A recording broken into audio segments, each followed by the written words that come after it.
오늘 묵상할 말씀은 4월 20일 화요일 창세기 28장 1절부터 22절의 말씀입니다. 말씀이 증언하듯이 오늘의 본문은 인간의 끝없는 선택과 실수, 그리고 그 속에서도 주도적으로 언약을 이루어 가시는 하나님의 신실하심을 아주 극명하게 보여줍니다. 네, 야곱이 마침내 그토록 원하던 그 장자의 축복을 얻어냈잖아요. 그렇죠. 그런데 그 결과는 영광스러운 상속자의 자리가 아니었죠. 오히려 목숨을 부지하기 위해서 황급히 도망쳐야 하는 도망자의 신세가 되었습니다. 맞습니다. 참 아이러니한 상황이죠. 이 배경이 오늘날 우리의 신앙 여정에 너무나 중요한 의미를 갖는 것 같아요. 인간의 욕망, 그리고 그 얄팍한 모략이 만들어낸 참담한 결과 속에서 과연 하나님은 어떻게 일하고 계시는지 질문을 던지게 되거든요. 네, 그래서 오늘 본문의 전개를 4단계로 나누어서 살펴보면 그 섭리의 기막힌 반전을 따라가 볼 수 있습니다. 먼저 첫 번째 단락은 1절부터 5절까지인데 이삭이 마침내 하나님이 야곱을 언약의 계승자로 선택하셨음을 온전히 받아들이는 장면입니다. 아, 드디어 인정하는군요. 네, 그래서 야곱을 밧다나람, 즉 그 외조부 부두엘의 집으로 떠나보내면서 가나안 여인과 결혼하지 말 것을 신신당부하죠. 여기서 우리가 반드시 짚고 넘어가야 할 핵심적인 디테일이 하나 있습니다. 어떤 부분이죠? 이삭이 야곱을 축복하며 부른 하나님의 호칭인데요. 바로 전능하신 하나님, 히브리어로 엘 샤다이입니다. 아, 엘 샤다이. 참 익숙하면서도 묵직한 이름이잖아요. 과거에 그 99세의 아브라함, 그러니까 인간적인 생식 능력이 완전히 소멸되어서 절망하고 있던 그에게 하나님이 나타나셔서 언약을 확증하실 때 부르셨던 이름 아닌가요? 정확합니다. 엘 샤다이는 단순히 힘이 세다는 의미를 넘어서요. 아무것도 없는 무의 상태에서 생명을 잉태하게 하시고 또 인간의 자원이 완전히 고갈된 바로 그 지점에서 하나님의 뜻을 창조해내시는 분이라는 뜻이거든요. 인간의 자원이 고갈된 지점이요? 예. 이삭이 지금 아무런 재상이나 보호자도 없이 혈혈단신으로 쫓겨나는 야곱에게 이 호칭을 빌어 축복했다는 건 엄청난 신학적 의미가 있습니다. 야곱은 이제 자기 힘으로 쥐고 있던 모든 것을 다 내려놓고 철저하게 엘샤다이 하나님만을 의지해야 하는 척박한 광야로 내몰리고 있는 겁니다. 사실 모든 것을 얻은 줄 알았지만 결국은 모든 것을 잃고 빈손으로 떠나는 거잖아요. 그 야곱의 처량한 뒷모습이 눈에 그려지는데요. 그렇죠. 그런데 본문의 시선은 여기서 잠시 이 광경을 묵묵히 지켜보고 있던 또 다른 한 사람, 즉 에서에게로 향합니다. 동생이 아버지의 축복을 받고 떠나는 모습을 본 에서가 6절부터 9절을 보면 뒤늦게 어떤 행동을 취하거든요. 네, 에서는 자신의 가나안 아내들이 아버지 이삭의 눈에 거슬렸다는 사실을 그제야 깨달은 겁니다. 그래서 이 실수를 덮으려고 이스마엘에게로 가서 그의 딸 마할랏을 3번째 아내로 맞이하죠. 이 대목에서 솔직히 저는 약간 안타까운 마음이 들더라고요. 어떤 면에서요? 에서의 입장에서는 나름대로 부모님을 기쁘게 하려고 노력한 것 아닌가요? 부모님이 싫어하는 부분을 고치고 또 친족 중에서 아내를 맞이하려는 인간적으로 보면 참 눈물겨운 어떤 갱생의 노력처럼 보이거든요. 겉으로 보면 충분히 그렇게 보일 수 있죠. 하지만 그게 바로 에서가 지닌 뼈아픈 영적 한계입니다. 축복의 주권이 철저하게 하나님께 있다는 사실을 전혀 깨닫지 못한 거죠. 아, 주권을 깨닫지 못했다. 네, 여전히 세속적인 계산과 인간적인 방법으로 언약을 만회하려는 비극적인 오판이거든요.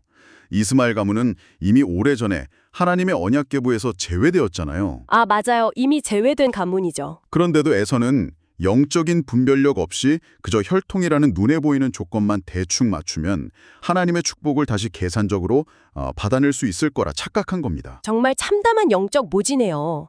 하나님의 뜻을 묻는 게 아니라 내 힘으로 상황을 역전시켜 보려 한 거군요. 네, 그렇습니다. 에서가 그렇게 얄팍한 계산 속에 헤매고 있을 때 이제 3번째 단락인 10절부터 15절로 넘어가면서 렌즈는 다시 고독한 도피길에 오른 야곱을 비춥니다. 네, 부엘세바를 떠나서 하란으로 향하는 길이죠. 이게 거리가 자그마치 850km에 달하는 엄청난 여정이잖아요. 엄청나죠. 한 달을 훌쩍 넘겨 걷는 두렵고 고독한 도피길입니다. 그 길에서 야곱이 돌을 베개 삼아 잠드는 장면이 나오는데요. 이 돌베개가 야곱의 완전히 무너진 자, 그 영적 파산을 보여주는 것 같습니다. 맞습니다. 그런데 바로 그곳, 루스라는 곳에서 상상조차 못한 영적 체험을 하죠. 하늘과 땅을 잇는 사닥다리 환상을 보게 됩니다. 그 사닥다리 환상이요. 고대 근동의 그 지구라트라는 계단식 신전의 배경으로 이해해 볼 수 있잖아요. 인간이 하늘의 신에게 닿기 위해 끊임없이 쌓아 올렸던 그 구조물 말이죠. 그렇죠. 고대인들은 자신들이 그걸 기어 올라가야만 신을 만날 수 있다고 믿었거든요. 그런데 이 환상에서는 완전히 반대입니다. 반대라니요? 사닥다리의 꼭대기에 하나님께서 친히 서 계신 겁니다. 인간이 올라간 게 아니라 하나님이 직접 찢어지고 상한 야곱의 현실 한복판으로 뚫고 내려오신 거죠. 와, 그 실패한 야곱에게 하나님이 직접 찾아오신 거네요. 네. 게다가 15절에서 땅과 자손의 약속 외에 아주 강력한 보호의 보증을 주십니다. 내가 너와 함께 있어. 즉, 임마누엘의 약속을 주시면서 너를 이끌어 돌아오게 할지라 라고 말씀하십니다. 정말 압도적인 은혜입니다. 그런데 16절부터 이어지는 마지막 네 번째 단락을 보면요. 엄청난 영적 체험을 한 야곱의 반응이 나옵니다. 솔직히 이 대목에서 마음이 굉장히 불편해지거든요. 아, 베델이라고 이름 짓고 서원하는 장면이요? 네, 두려워하며 일어난 야곱이 돌기둥에 기름을 붓고 하나님의 집 베델이라고 명명하는 것까진 참 경건해 보이는데요. 그 서원의 내용을 가만히 들어보면 하나님이 나를 지켜주시고 떡과 옷을 주시고 평안히 돌아오게 하시면 여호와께서 나의 하나님이 되실 것이고 11조를 드리겠다고 합니다. 조건부 서원을 하는 거죠. 이거 완전 하나님과 거래하려는 것 아닙니까? 방금 전까지 무조건적인 임마누엘을 약속받았는데 만약 나한테 먹을 것과 입을 것을 챙겨주시면 내가 하나님으로 인정해주겠다니 너무 미성숙한 것 같아요. 목사님의 그 답답함이 충분히 이해가 됩니다. 그게 바로 야곱의 신앙 수준이었던 거죠. 거대한 하나님의 은혜를 경험하고도 여전히 만약 뭐뭐 하면이라는 조건부 신앙에 머물러 있는 겁니다. 그러니까요. 정말 얄팍하잖아요. 자신은 마음만 먹으면 언제든 11조를 드리고 기둥을 세우는 약속을 지킬 수 있으니 하나님 당신이나 그 보호의 의무를 잘 지키시라는 식의 교만이 배어 있습니다. 그런데 놀라운 건 하나님께서 이 흠 많은 야곱의 불경스러운 서원에 침묵하신다는 사실입니다. 야단치지 않으시고요. 네, 이 미성숙한 야곱을 포기하지 않으시고 그 수준으로 기꺼이 내려가 주셔서 앞으로 긴 세월 동안 그를 빚어가시는 거죠. 와, 그 얄팍한 계산조차 품어주시는 인내군요. 이 본문의 흐름을 바탕으로 우리가 오늘 삶에 적용할 수 있는 깊이 있는 묵상 포인트 3가지를 나눠보고 싶습니다. 첫 번째 포인트는 바로 역설적인 도망자 신세입니다. 약속된 땅을 상속받았음에도 그 땅을 떠나야만 하는 아이러니죠. 비유하자면요. 마치 엄청난 대저택의 등기 권리증을 손에 딱 넣었는데 정작 그 집에 발 한 번 들여놓지 못하고 쫓겨나서 떠돌이가 된 것과 같습니다. 아주 적절한 비유네요. 이 상황은 하나님의 축복과 언약이 결코 인간의 잔머리, 즉 야곱과 리브가의 속임수로 성취되는 것이 아니라는 걸 명확히 보여줍니다. 잔머리로는 안 된다. 네, 인간의 계략을 뛰어넘어 일하시는 하나님의 주권을 묵상하게 되죠. 내 지혜로 영적인 성공을 조작해 내려할 때 오히려 우리는 축복의 자리에서 스스로를 밀어내게 될 수 있습니다. 참 두려운 말씀입니다. 그럼 바로 두 번째 묵상 포인트로 넘어가 볼까요? 벼랑 끝에서 주어지는 임마누엘의 은혜입니다. 저는 여기서 예리한 질문을 하나 던지고 싶어요. 네, 말씀하시죠. 왜 하나님은 야곱이 거룩하게 성소에서 예배드릴 때가 아니라 아버지를 속이고 형을 피해 돌베개를 베고자 하는 그 가장 비참하고 불명예스러운 순간에 찾아오셨을까요? 바로 그것이 은혜의 본질이기 때문입니다. 야곱이 태어날 때부터 자기 힘으로 인생을 개척하려던 그 모든 시도가 바닥난 순간이거든요. 더 이상 자신의 교활한 두뇌도 소용없는 바로 그곳에서 하나님의 일하심이 시작된 겁니다. 인간의 끝이 하나님의 시작이라는 거군요. 네, 하나님은 내가 너와 함께 하겠다는 끈질긴 사랑을 보여주십니다.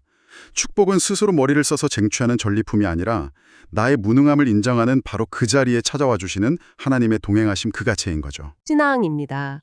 아까 제가 좀 분노했던 야곱의 그 서원 대목인데요. 네, 야곱의 미성숙한 모습이죠. 그런데 깊이 묵상할수록 여전히 눈에 보이는 자원에 매달려서 조건부로 하나님을 믿는 저 자신의 연약한 모습을 직면하게 되더라고요. 우리 모두의 모습이죠. 이 묵상을 들으시는 성도님들도 한번 돌아보셨으면 좋겠습니다. 혹시 우리도 하나님 앞에 만약 내 자녀 문제만, 내 건강 문제만 해결해 주시면 내가 헌신하겠습니다. 라며 조건부 신앙의 수준에 머물러 있지는 않은지요? 당장의 떡과 옷이라는 그 눈에 보이는 자원 때문에 하나님과 거래를 하려는 거죠. 네, 하지만 하나님은 이런 흠 많고 이기적인 야곱조차도 포기하지 않고 빚어가십니다. 우리 인생의 어설픈 조건부 서원까지 끌어안으시고 결국 진실한 예배자로 만들어내시는 그 열심이 참 감격스럽습니다. 네, 그렇습니다.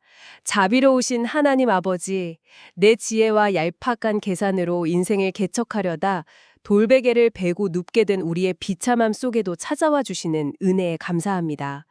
우리가 눈에 보이는 떡과 옷을 조건 삼아 하나님과 거래하려는 얄팍한 신앙에서 벗어나게 하옵소서.